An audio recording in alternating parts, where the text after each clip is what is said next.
Thanks for checking out Superior Fandom. It's that time of year. The Raiders suck dick, and my favorite team is the LA Jackasses. That's my fantasy football team that I co-run with Matt Long, which you guys will meet shortly. Oh, I thought you were actually talking about the Raiders, the LA Jackasses. Oh, my bad. Not yet. They're going to move next year. Okay. Not quite yet. Okay.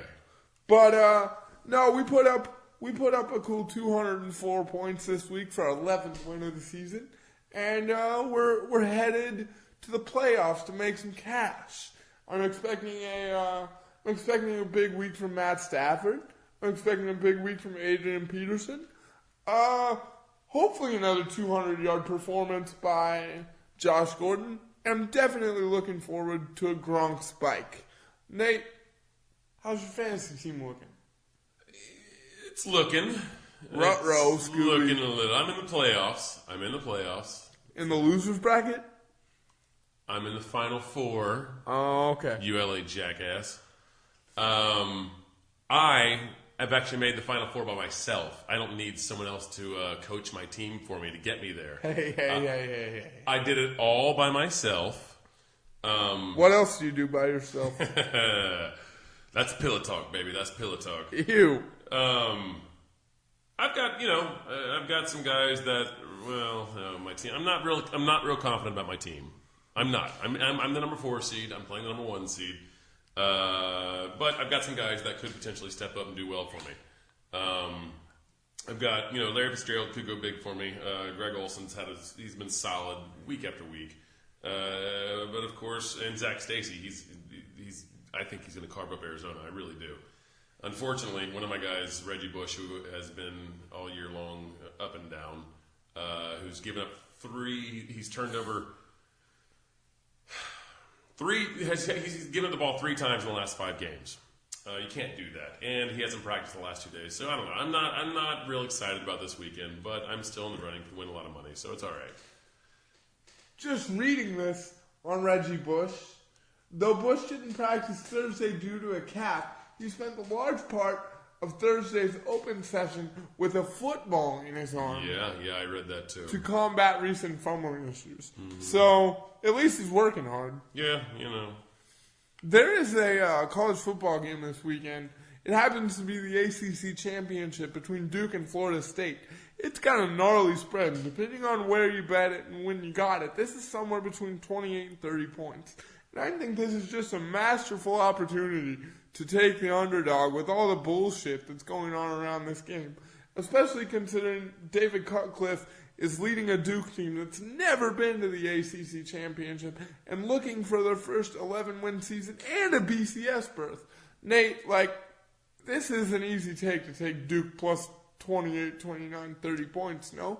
Oh, it's incredibly easy. We talked about it the other night with G's. Oh, Nate G's. He's got to get a better name, but I love the kid. He's good. And we touched on the lines, and I actually got this line on my. I got a parlay card. I got the line at 30, and that's out of control. That's unbelievable. I got. You lucky son of a bitch. Exactly. I got him at 30. That's obviously my first pick on my card. My second is it's a little shaky. I'm going with G's. We talked about it the other night as well. It's Detroit going into Philadelphia. Philadelphia is favored in that game. I personally think Detroit wins that game. Detroit's riding a hot hand. Philadelphia, I think their flame is about to burn out, and they're playing in the NFC East, that is the weakest conference in football. I think Detroit covers that. Not only covers it, but I think they win. So I'm taking that's my second team. My third, St. Louis going into Arizona, is to me a shoe-in because not a shoe-in, but St. Louis has showed up at different times all year long. You don't really know what you're going to get out of them. Sometimes they look like the best team in baseball. Sometimes they can't get out of their own way.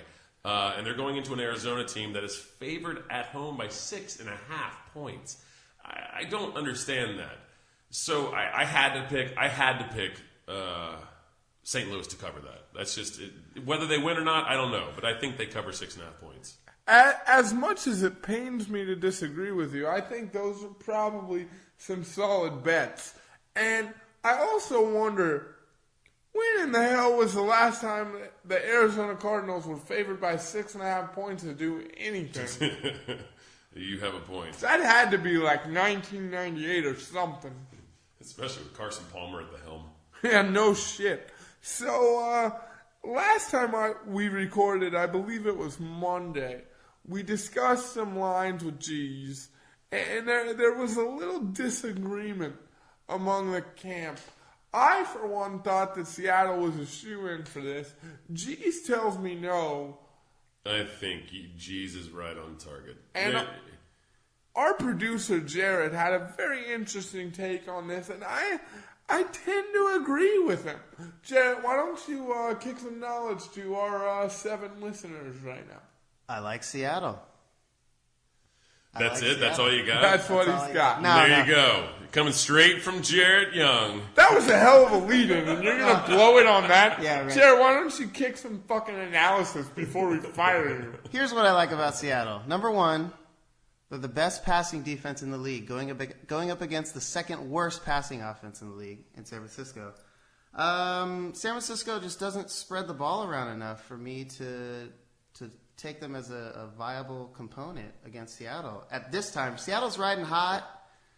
I just think they take it. Now, the only thing San Francisco has going for them is home field advantage, and that's about it, in my opinion.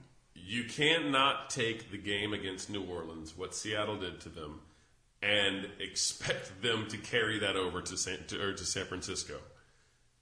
San Francisco is a juggernaut at home. It's a rivalry game. Their backs are against the walls. They have a Seattle team coming in that right now think that they can't be beat. They have a cocky coach in Pete Carroll that thinks that they're the best team on the planet, that no one can touch them. San Francisco is going to handle them. Here's my problem with it as well. You better watch your fucking mouth on Pete Carroll, buddy. Jared, what do you have to say? Here's another problem I have. Seattle, in their 11 wins, at least 4 of their wins have come against teams that are over 500. San Francisco, on the other hand, they're 8-4. Of their 8 wins, only 1 team has come against a team that's over 500. That's Arizona, 7-5.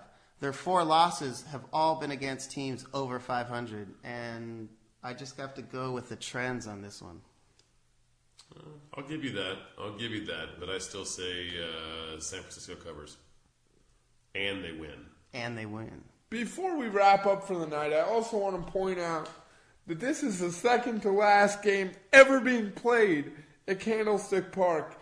And as a NorCal kid that grew up there going to many, many games, albeit mostly Giants, it's going to be sad to see that shithole go. It's an awful stadium. Wait a second. I didn't realize it was the second to last game. Exactly. Now, that's just bad mojo to bet against San Francisco in this. Oh, man. You're fucked. We'll see you next time, guys. Thanks for listening. Check us out, SuperiorFandom.com, Twitter/SuperiorFandom. It's all there. See and you our next YouTube time. feed. Check it out. Peace.